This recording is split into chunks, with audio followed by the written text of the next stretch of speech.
It's frozen solid.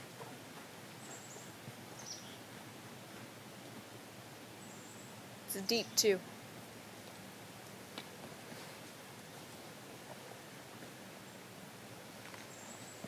The trees in town are breaking. Some of them have broken and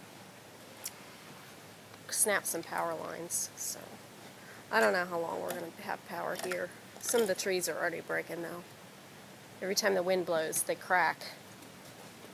You can see all the sticks everywhere on the ground.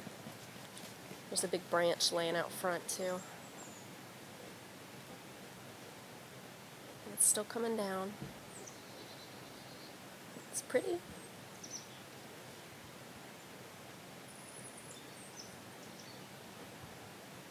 Look at that fence.